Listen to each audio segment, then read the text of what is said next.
High in the halls of the kings who are gone, Jenny would dance with her ghost.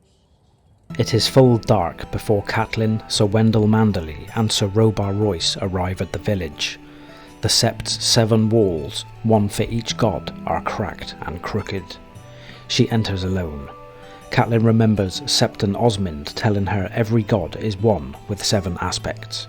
In Winterfell, Septon Chael hung carved masks, but here they are rough, chalk drawings. Catelyn prays to the mother to spare them if she can, and spare her own sons. She wonders if Eddard Stark's gods ever answered him, and looks around. The father's face reminds her of her dying father, Hoster Tully, the warrior of Renly Baratheon, Stannis Baratheon, Robert Baratheon, Robb, Jaime Lannister, Jon Snow, and for a second she sees Arya. The smoke burns her eyes, and after rubbing them, she sees Mother Manisa Tully, who died in childbirth, in the face of the mother. When her head starts swimming, she realises she has not eaten today. Food lost its savour when Ned died. Then she thinks she can see Lysa's face, but the eyes are too hard. It is the face of Cersei. She first wonders if Cersei prays to the 7 also, and then thinks if Robert, who did not regard Joffrey with any warmth, knew that the boy was of Jaime's seed, would have put both him and his mother to death, and few would condemn him. The children born of incest are considered abominations by the followers of both the old gods and the 7. Only among the Targaryens were such practices common. She realises Eddard and Jon Arryn must have both known, hence why Cersei had them both killed. And she suddenly realises Bran also knows. She prays to the different gods for her children, but Sir Robar interrupts her to tell her they must leave to be back before dawn. They pass through the army, and to Catelyn it seems like grey men on grey horses beneath grey banners.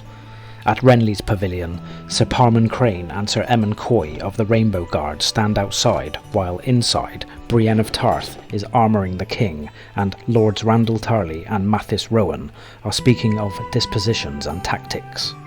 Catelyn asks to speak to Renly, but he tells her to wait.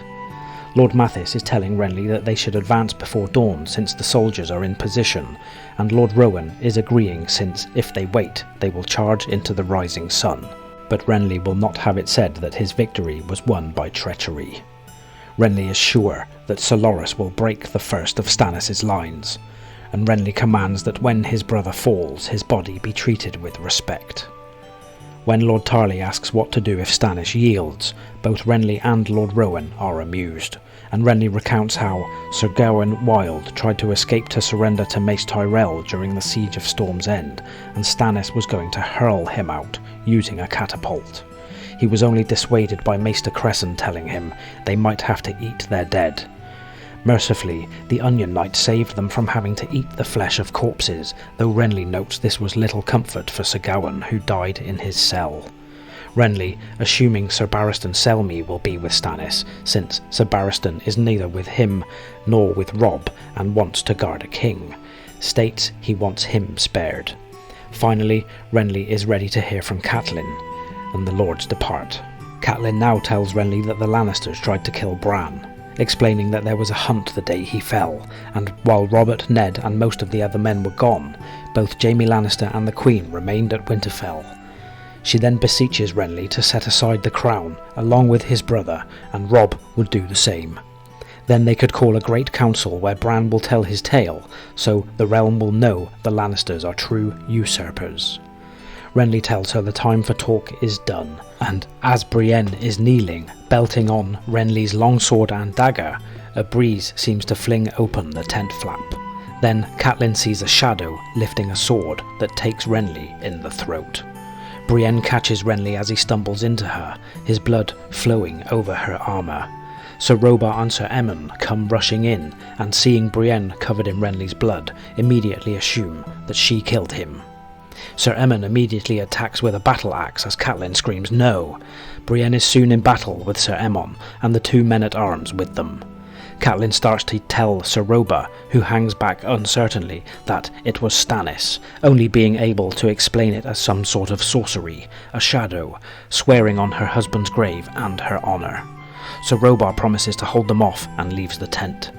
Brienne has taken out the men-at-arms, but now the armoured Sir Aemon is in her wool. Catelyn bashes an iron brazier over Sir Aemon's helm, sending him to his knees, and Brienne, seeing the chance, slashes through the tent side. Catelyn tells her to follow her slowly so that they do not raise suspicions. Brienne has seen nothing, and Catelyn tells her it was a shadow, and she could feel Stannis. Brienne swears she will kill Stannis with Renly's sword. They arrive at the camp and Catelyn explains that Renly is dead, and there will be no battle. She tells Brienne to select one of the many spare horses. They have to be far away before they look for them, so she does not have the time to get her own armour and horse. Catelyn tells them to ride and cut down anyone that tries to stop them. Catelyn thinks of how all Renly's power will now belong to Stannis, won in a single evil stroke. The Lords present will have no choice but to side with the last Baratheon.